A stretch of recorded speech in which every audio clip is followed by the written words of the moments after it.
Magical exercises workbook. इस workbook में मैंने 10 पार्ट्स में एक्सरसाइजेस को ऐड किया हुआ है जिसके थ्रू हम प्रॉपरली प्रैक्टिस कर सकते हैं।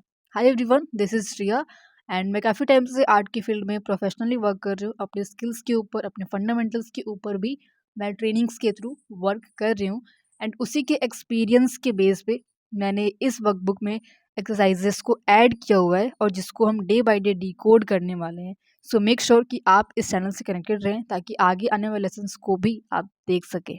तो आज हम बात करने वाले हैं अपने वर्कबुक के पार्ट 5 यानी कि रैंडम शेप्स के ऊपर। ऑब्वियसली आपको नाम से ही क्लियर हो रहा है रैंडम शेप्स, बट ये रैंडम शेप्स ड्राइंग में हमें कैसे और कितना हेल्प करते हैं वो समझना बहुत इम्पॉर्टेंट है। एंड ये चीज़ आपको तब और ज़्यादा हेल्प करेंगी जब आप कोई डिफ़िकल्ट चीज़ बना रहे होंगे, जैसे कि कोई फिगर ड्राइंग, कोई पोर्ट्रेट ड्राइंग, जो भी चीज़ आपको जो डिफ़िकल्ट फील होती है, जिस तरीके के पोजेस आपको डिफ़िकल्ट थोड़े से फील होते हैं, उस टाइम पे ये एक्सरसाइज आपको और ज़्यादा हेल्प करेगी। तो पहले हम देखेंगे कि एक्सरसाइज क्या है, उसके बाद ये इम्प्लीमेंट कहाँ कहाँ पे होता है, इसको हम किस तरीके से यूज़ करते हैं अपनी ड्राइंग में, उसको भी हम प्रॉपरली समझेंगे। एंड ये हमारे इस वर्कबुक का पार्ट नंबर 5 है। आई होप कि आपने इसके पहले के भी पार्ट्स देखे होंगे और ना सिर्फ आपने देखे होंगे, उसके ऊपर आपने वर्क करना शुरू कर दिया होगा ऑलरेडी।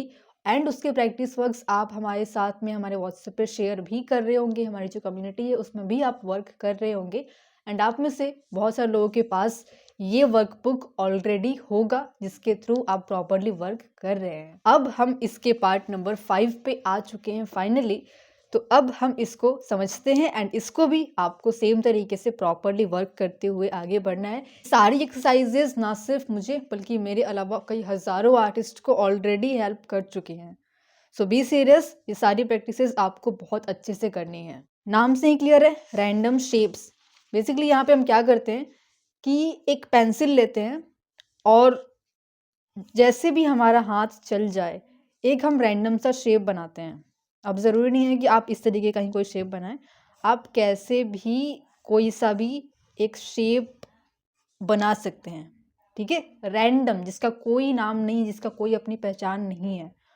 और ये जो आपने यूं ही बस बना दिया, अब इसको आपको कॉपी करना है, ट्रेसिंग पेपर के ऊपर आपको इसको ड्रॉ करना है ताकि आप इसको फिर चेक कर सकें।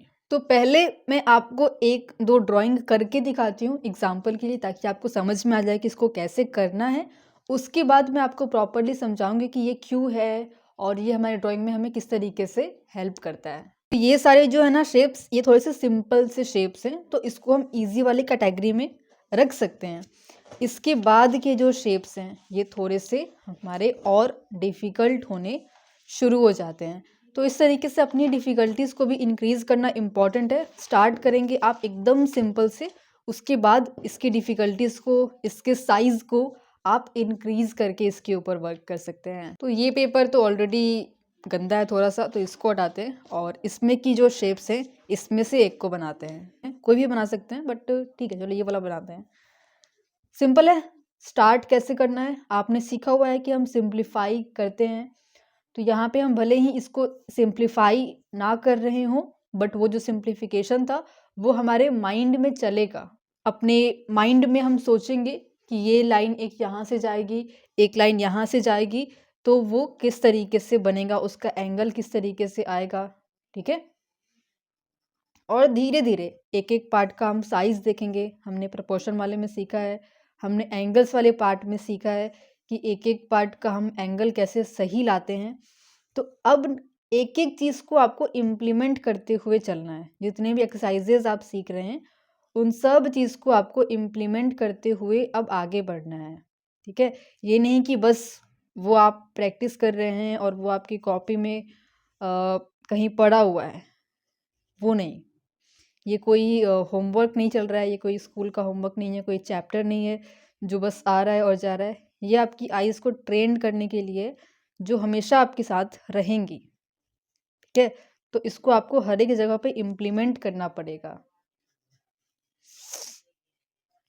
एक एक लाइन को बनाने से पहले उसको समझ रहे हैं कि वो कहाँ पे आ सकता है, कहाँ पे वो आना चाहिए, ये इससे कितना दूर है, इसका एंगल किस तरीके से है, इसका साइज़ किस तरीके से है। जब ये ऊपर की तरफ जाएगा तो फिर अब ये इससे कितना दूर है, ये इससे कितना दूर है, ये इससे कितना दूर है, ये इससे कितना दूर है। हर एक चीज़ फिर हम देखते हैं। ये देखने में आपको भले ही बहुत सिंपल सा शेप दिख रहा है, कई लोग देख के बस बोल भी देंगे कि हाँ ये तो बहुत आसान है, लेकिन जब आप इसको बनाएंगे और हल्की सी भी मिस्टेक हो जाने पे आपको इसको गलत बताना पड़ेगा कि नहीं ये गलत बना है, तब आपको समझ आएगा कि ये कितना सिंपल है और कितना डिफ़िकल्ट है। ठीक है? एक होता है कि हमें लगता है कि हम बना लेंगे, दूसरा हम वाक़ई में उसको बना पाते हैं एकदम एग्ज़ैक्ट, बिना किसी 1 mm के डिफ़रेंस के, कि हम चेक भी करें तो कोई गलती ना मिले। उसको हम कहते हैं रियल स्किल। ठीक है?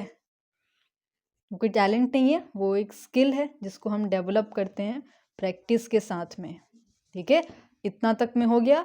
अब हम इसी को और रेक्टिफाई करेंगे, इसको और सुधारेंगे हर जगह से, जहाँ से भी हमें लगे कि हाँ ये यहाँ से और सुधर सकता है तो हम उसको सुधारेंगे।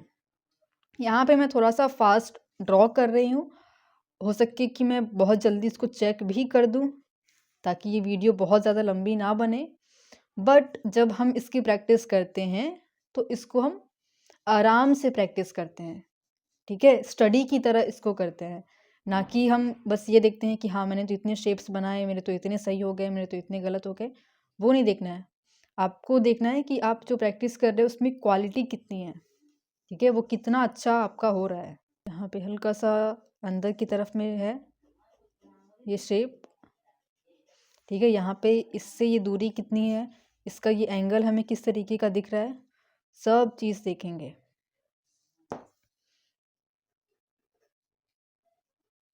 ये वाला जो एक्सरसाइज है ये खुद में बहुत सारे एक्सरसाइजेस को इंक्लूड करता है। जैसे कि मैंने आपको पहले भी बताया कि यहाँ पे जो एंगल है, जो प्रोपोर्शन है, जो साइज़ है, जो डिस्टेंस है, बहुत सारे एक्सरसाइजेस फिर हमें यहाँ पे एक साथ में करनी होती है।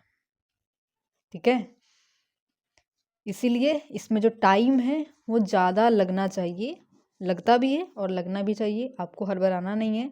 एक शेप को बनाने में अगर आपको आधा घंटा लग रहा है, 10 मिनट लग रहा है, 15 मिनट लग रहा है, तो ठीक है, उतना टाइम आपका बहुत ज़्यादा नहीं है। टाइम से कोई फ़र्क नहीं पड़ता। वो जो टाइमिंग होती है ना कि हम इसको करने में इतना टाइम हमें लग रहा है, उस टाइम को हम प्रैक्टिस के साथ में कम कर सकते हैं। ठीक है? तो हमेशा आपको टाइम पे फ़ोकस नहीं करना होता है। आप जो प्रैक्टिस कर रहे हैं वो आपको कितना समझ में आ रहा है, कितना आपका वो अच्छा हो रहा है, कितना उससे आपकी ग्रोथ हो रही है, कितना आप उसको इम्प्लीमेंट कर रहे हैं, वो ज़्यादा इम्पोर्टेंट होता है। ठीक है? अब यहाँ पे ये वाला जो हमें शेप दिख रहा है ना यहाँ का, सिर्फ इसको मैं देखने की कोशिश कर रही हूँ कि ये थोड़ा सा बड़ा दिख रहा है, ये हमारा थोड़ा सा छोटा दिख रहा है। यहाँ पे ये वाला जो कर्व है ये हल्का सा सीधा आया है, मुड़ा हुआ है, फिर ऐसे गया हुआ है। तो हमारे वाले में भी वो सेम चीज़ आ जाए एकदम। ऐसे ही आपको सोचना है अपने मन में। जैसे कि मैं आपको कुछ कुछ और भी इस वीडियो में आपको बता रही हूँ इसकी प्रैक्टिस करते हुए। ठीक है? लेकिन जब हम इसकी प्रैक्टिस नॉर्मली करते हैं तो वहाँ पे हम बस इसके बारे में सोचते हैं। ठीक है? आप बस इसके बारे में ही सोचेंगे कि ये इससे इतना दूर लग रहा है, ये इसका शेप हमें ऐसा दिख रहा है, इसको मैं यहाँ से बना दूँ क्या, यहाँ पे ये गलती दिख रही है क्या, ये वाला जो डिस्टेंस है ये ठीक लग रहा है क्या। इस तरीके के बहुत सारी बातें आप खुद से करते रहते हैं जब आप ये प्रैक्टिस करते हैं। और सिर्फ यही नहीं, किसी भी तरीके की आप जब प्रैक्टिस करते हैं तो फिर उसके बारे में सोचना बहुत इम्पॉर्टेंट है। ठीक है? ऐसा नहीं कि आप सोच किसी और बारे में रहे हैं, यहाँ पे प्रैक्टिस आप किसी और चीज़ की कर रहे हैं, और जब हमें लगेगा कि हाँ अब तो मैंने एकदम परफेक्ट बना दिया है, इससे ज़्यादा अब मैं सही नहीं कर सकता हूँ, कर सकती हूँ, तब इसको हम चेक करेंगे। ठीक है? गलती होंगी, ऑब्वियसली गलती हो सकती है बिल्कुल, बट जो गलती होंगी आप उसको फिर समझेंगे कि हाँ मुझे लग रहा था कि ये वाला पार्ट यहाँ पे सही है, लेकिन जब मैंने इसको चेक किया तब मुझे ये गलत मिला। तो अगली बार से जब मैं कोई भी ऐसा चीज़ बनाऊँगी, कोई भी ऐसा मैं शेप बनाऊँगी, और उस टाइम पे मैं देखूँगी कि जब मुझे फ़ील हो कि ये सही है, तो उस टाइम पे मैं उसको और अच्छे से बनाऊँ, क्योंकि लास्ट टाइम ये मेरा इस तरीके से गलत हो गया था। ओके, यहाँ पे जो डिस्टेंस है ना, ये डिस्टेंस हमारे वाले में कम दिख रहा है। अब वो कम क्यों दिख रहा है, किसको हमें सही करना पड़ेगा, तो ये वाला डिस्टेंस हमारा सही हो जाएगा। क्या हम इसको और ऊपर करना चाहिए, क्या हमें इसको और नीचे करना चाहिए? अगर हम इसको नीचे करते हैं तो फिर क्या ये वाला पार्ट हमारा सही रह जाएगा? हर तरीके से हम इस छोटे से शेप के ऊपर काम करते हैं, ठीक है। और अगर आप में से किसी को ऐसा फील हो रहा होगा कि इस इतने छोटे से शेप के लिए इतना क्या करना है, तुरंत से इसको बनाओ, चेक करो, हल्की सी गलती ही तो होगी, इससे क्या हो जाएगा, तो आप वेट करिए इम्प्लीमेंटेशन वाले पार्ट पे। उसमें आपको क्लियर हो जाएगा कि ये एक्सरसाइज कितनी इम्पॉर्टेंट है एंड कहाँ कहाँ पे ये काम आती है, ठीक है। ये सारी एक्सरसाइजेज यूं ही रैंडमली ऐड नहीं की गई है, भले ही इसका नाम है रैंडम शेप्स, बट ये बहुत रैंडमली ऐड नहीं की गई है। हर एक एक्सरसाइज का अपना एक स्ट्रॉन्ग मोटिव है। जितना मैंने इसको बनाया हुआ है ये मुझे सही लग रहा है, ऑब्वियसली मुझे सही नहीं लग रहा है। हर एक पार्ट में अभी और इसमें काम हो सकता है, बट इसको हम एक्यूरेट बनाने के ऊपर काम नहीं करते हैं अभी के लिए, क्योंकि ये वीडियो बहुत लंबी हो जाएगी। और जब मैं इसको चेक करूँगी तो इसमें जो मिस्टेक्स होंगी मैं उसको भी रेक्टिफाई करके आपको दिखा सकूँ, इसलिए मैं इसको अभी चेक कर रही हूँ, ठीक है। इस बात को आप नोट कर लीजिएगा, आपको मेरी तरह ही ऐसे चेक नहीं करना है। मैं इसलिए अभी चेक कर रही हूँ ताकि इस वीडियो में मैं आपको ये मिस्टेक्स को सही कैसे करना है उसको भी मैं दिखा सकूँ। हम इसको ऐसे रख के बनाने से एकदम सीधा, जब हम चेक करेंगे तो इसको भी हम सीधा ही रखेंगे, इसको हम ऐसे मुड़ा नहीं देंगे कि हमारा और सही आ जाए, नहीं, सीधा हम बना रहे थे ऐसे रख करके। मुझे उतना याद नहीं है बट हमारा सीधा ही पेपर था, सीधा ही रखेंगे।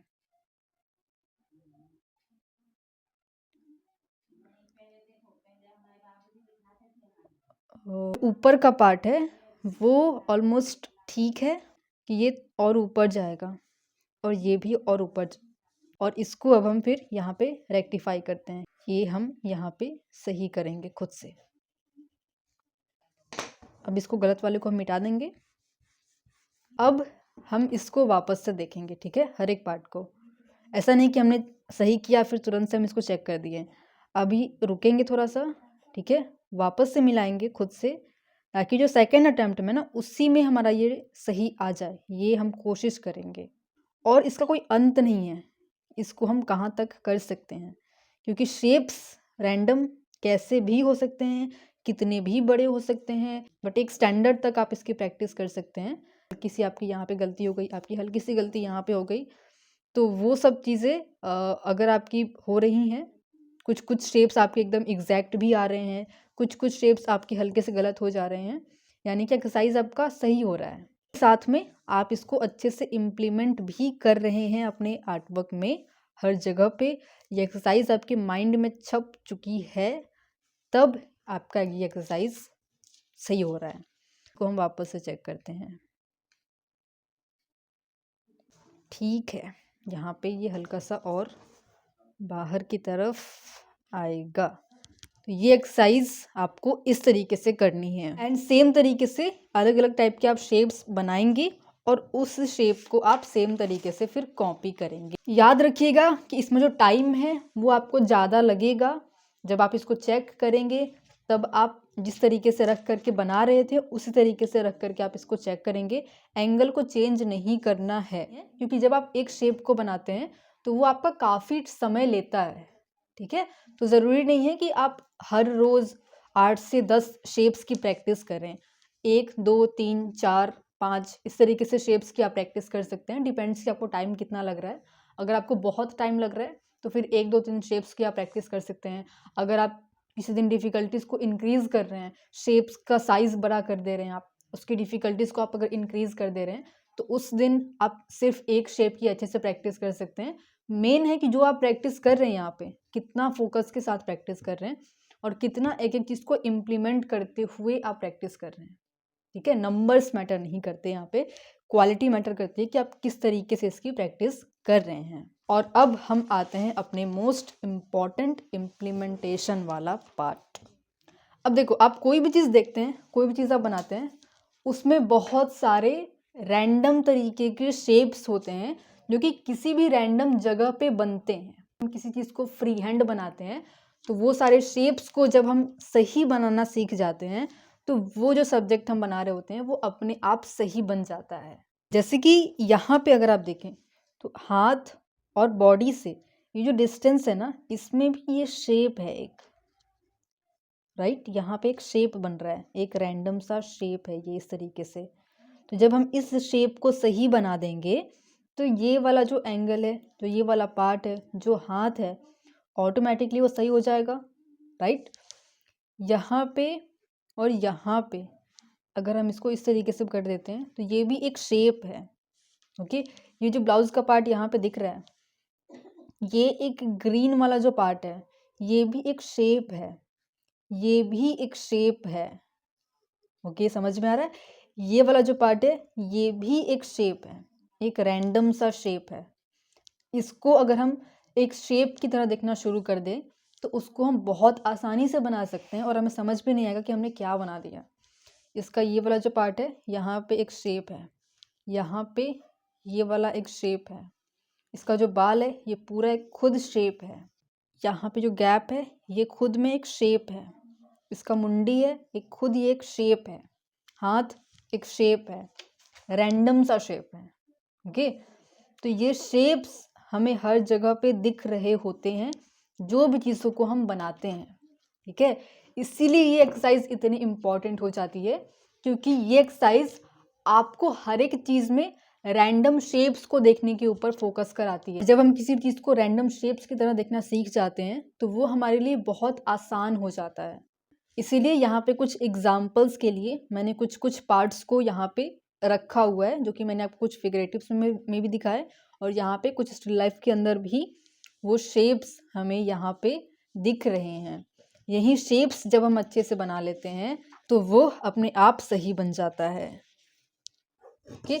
यहाँ पे पोर्ट्रेट में भी ये जो शेडो का पार्ट हमें यहाँ पे दिख रहा है, एक शेप है, ये एक शेप है, यहाँ पे ये एक शेप है, यहाँ पे ये एक खुद में शेप है, ये वाला जो पार्ट है ये एक शेप है, इसका ये वाला जो पार्ट है ये एक शेप है। अब समझ आया कि ये एक्सरसाइज कितनी इम्पॉर्टेंट है और कहाँ कहाँ कहाँ पे ये आपको हेल्प कर सकती है और कितना ज़्यादा ये आपको हेल्प कर सकती है, ओके। सो अब आपका टास्क है कि आपको एटलीस्ट 1 2 3 4 5 जितने भी आपसे हो पाए उतने शेप्स को आपको डेली बनाना है, उसको चेक करना है, अटेम्प्ट्स वहाँ पे लिखने हैं, आपके कितने एक बार में सही हुए, कितने आपके 2 बार में सही हुए, वो आप लिखेंगे डेली। और जो भी आपके प्रैक्टिस वर्क्स होंगे वो आप हमें सेंड करेंगे। हमारी जो कम्युनिटी है उसमें आप ऐड हो करके अपने प्रैक्टिस वर्क्स को डेली बेसिस पे आप चेक भी करा सकते हैं। अब ये रैंडम शेप्स आप चाहें तो आप खुद से बना सकते हैं, या फिर हमारा ये जो कंप्लीट वर्कबुक है जिसमें इस एक्सरसाइज के अलावा बाकी के भी एक्सरसाइजेस इंक्लूडेड हैं, जिसको हम आगे कवर करेंगे, जिसको हम पहले भी कवर कर चुके हैं। तो ये जो पूरा वर्कबुक है,